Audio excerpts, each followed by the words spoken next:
Why not me? My name is Tony Eller, and my real journey, well, at least the one that I can remember most of the details, started about 12 years ago at 50 years of age. But first things first, I will tell you that my wife, Karen, was my rock. We walked side by side together. My first 50 years, I lived a lie because my greatest fear was that my wife and my children would discover just how bad my reading and writing really were. And this was just at home. My school experience from childhood through college was a nightmare. The phase, fake it till you make it, took on a whole new meaning in my life.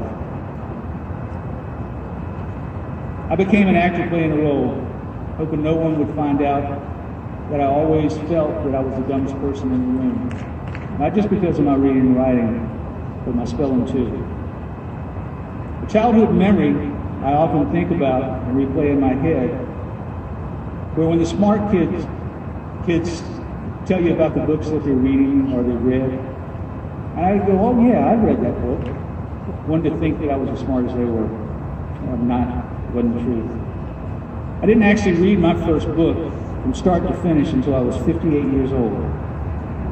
The Furniture Wars, How America Lost a $1 Billion Industry by Michael J. Dugan, and it was followed shortly after by my second completed read, The Factory Man by Beth Macy, how one furniture maker battled offshoring, stayed local, and helped save an American town. Don't misunderstand me. I read articles, especially short articles, on all types of subjects. I picked up numerous books, read over the years, but never really read one from cover to cover. In fact, my father-in-law, Hank, lived with us after his wife died. We had a built-in babysitter. Hank was a hell of a man. He was my son Daniel's idol. My son actually has an image of his grandfather on his arm. Hank was a bookworm, reading sometimes more than one book at a time. His office was stacked with them, just stacks of books. From someone that couldn't read a book or felt intimidated by the book. I couldn't begin to comprehend how he could do this in my mind. I really didn't think he was reading all those books. Well, I think I do now. I was always envious of the kids talking about all the teachers that had helped make them who they are today. Not me. I had one, Mrs. Rising, my music teacher, that told me that I had a good voice. But peer pressure made me abandon the one thing besides sports that I was actually pretty good at. If I could speak to my younger self, I would push myself to pursue my love of music. Then there was Mr. D, a name I thought I would never forget. Actually, I did. I got it, Mr. D.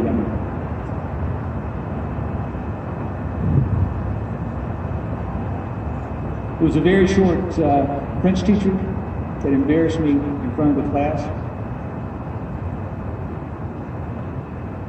It was actually so bad that I quit school and stayed at a friend's house for 3 or 4 weeks. I know I'd worried my parents to death. I struggled to have to read articles and short stories 2 or 3 times, sometimes more, to understand what I'd read. Now, if that's not bad enough, I couldn't articulate to anyone else what I'd read. The words lined up on a shelf in my brain, but the words just wouldn't come out of my mouth. Now knowing I'm dyslexic, that 100-pound weight has been lifted off my back. I finally had the answer to why I struggled to read and wrote so poorly. I thought I was only one of the few that found out this late in life. But again, I was wrong. Kids, I believe that the dyslexic child is just as intelligent as the child sitting beside them in class, if not more so. I'll back that up a little bit further down. I had to make some serious changes to who I am and what I wanted out of life.